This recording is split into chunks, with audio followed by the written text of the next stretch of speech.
Čaute. Povedzte mi, kto z vás ešte nedíval hokej? Ty? Posedávanie pri kofolke a dívanie hokeja, to je naša taká slovenská hrdosť. Teda, možno väčšia hrdosť je prítomnosť borovičky na stole, ale no čo už. Libor, po včerajšom zápase ste nevedeli, čo máte robiť. Či sa smiať, alebo plakať. Čo ste nakoniec robili? No čo? Pil som. Keďže majstrami sme už raz boli, už sme si svoje splnili, tak teraz je to už akási iba forma nejakého hobby.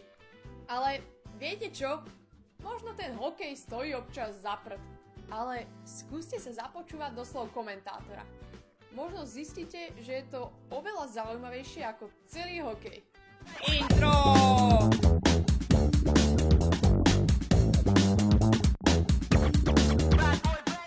Ležela som v posteli a išiel zrovna vtedy v hokej, ale už som bola taká usadená, uležaná, že teda už idem spať. Tak som nešla dívať hokej, ale nechala som si omylom otvorené dvere a započúvala som sa teda do tých slov, pretože sa mi nechceli zatvárať dvere, a započúvala som sa do tých slov komentátora a ako z niektorých tých hlášok som naozaj nemohla. Všetky hlášky sú inšpirované skutočnými udalosťami. Dobrý večer. Dnešným večerom vás bude sprevádzať docent komentátor! Tak už cítite tú naladenú atmosféru štadióna a môžeme sa pustiť. Puk zastavila škovová konštrukcia z umelej hmoty. Po 60 minútach sa zápas medzi Nemeckom a USA pred vyše ako 70 000 divákmi skončil nerozhodne. 1-0. Vyhrali sme bully, ale zatiaľ nemáme puk. Ešte jedna taká malá vsúka. Anston Carter je černoch. Konečne sa dostal k puku aj Anston Carter, ktorý doteraz robil len špinavú čiernu robotu. Tak tento fauna Bartečka mal tak ďaleko od fairplay ako Vancouver od rovníka. Parádna strela! Škoda, že vedla. Krátky reklamný spot. Kúpte si túto ručičku, ktorú môžete využiť všeli možnými akými spôsobmi. Napríklad s ňou môžete pozbudzovať pri hokeji. Ale tiež sa dá využiť na pár iných spôsobov. Ako napríklad miesto varešky na varenie. Ako škrapkadlo. A tiež ak si ju objednáte do 2 minút, k tomu tento šál zdarma. Neváhajte a kupujte! A tiež ešte jeden veľmi dôležitý význam. Môžete s tým naštvať všetkých susedov okolo vás. Hlavne, ak bývate v bytovke. Ticho! Vraciame sa do zaplnenej arény. Teda vlastne nie až taká plná. Je vlastne skoro prázdna. Marcelosa, Marianosa, Marcelosa, Marianosa, Maria... Ešte, že nemôžu prihrať aj svojmu tatkovi na striedačke. Ak si Salamonson myslí, že prejde cez Petrovického, tak sa veľmi mýli. A Petrovický ide na trestnú lavicu za podrazenie. Malkin je vynikajúca útočná dvojica. Naši majú snahu, ale nemajú puk. Už majú. Už ho brankár Dzurila vyťahuje z bránky. Rakúšania vystrčujú rožky a iné pečivo. A 6 Rusi sú tam, teraz dokonca 7.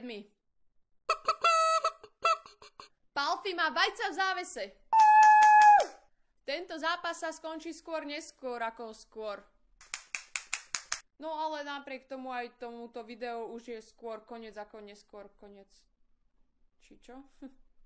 Áno, viem, že to natáčam už tak trošku oneskorene, už není nejaká tá hokejová sezóna, ako vidíte som tu v tieločku, keďže vonku by sa už asi aj roztopil ten ľad, ale netvárte sa, aké by Zdeno Ciger vyberal hráčov do slovenskej reprezentácie. Veď, dobre, nevyhrali sme majstrovstva, ale aspoň sme sa zabavili na hláškach komentátorov. Ďakujem za pozretie tohto videjka, dúfam, že ste sa zabavili a viete, ja sa vždy snažím do tých svojich videók dať nejakú možno pointu alebo nejak taký význam videa, aby ste si niečo aj odniesli a nielen zabavili ste sa, nie len aby ste sa zabavili. Napríklad naučte sa hovoriť s Betkou. Wow, to by som... Spravím takúto sériu, ty kokos. No ale teda dostaneme sa k tomu nejakému významu tohto videa. Jednak zabaviť a jednak aby ste si odniesli, že nie všetky veci sú zlé, aj keď sa tak zdajú, že bože, prehrali sme na majstrovstvách úplne hrozný hokej, ale vidíte, dá sa tam nájsť nejaká taká vec, ktorá môže viesť k takému pozitivizmu dňa, alebo neviem, jednoducho vlastne to už bolo v jednom videu, že tešte sa z maličkosti, ale toto je taká možno trošku väčšia vec. Jednoducho, nezúfajte z toho, že sme prehrali, ale tešte sa z toho, že vyhráme na budúce. To aj tak nevyhráme. Že aj v zlej veci môžu byť niekedy dobré veci. Chápete, akože v tom zlom hokeji nájdete aj dobré komentáre a vtipné, čož ako inak môžete žiť ako bez smiechu. To bolo veľmi deep, Betka. Díky. Už som sa tu strašne zamotala, takže dúfam, že sa videjko páčilo. Hoďte lajky, tak pozdieľajte, aby ste rozniesli takú dobrú energiu do celého sveta a vidíme sa pri ďalšom videu. Že áno, Betka zas o mesiac, alebo o 2, uvidíme. Čaute. Musím povedať, že na to, že som toto video chcela pôvodne natočiť len také kratučké, tak ma počas natáčania napadlo tak veľa vecí, že nakoniec bude asi celkom dlhé. A toto video ma naozaj neskutočne bavilo natáčať. Aj vás určite, čo? Netvárte sa, keby Zdeno Ciger vybral reprezentáciu do slovenskej reprezentácie.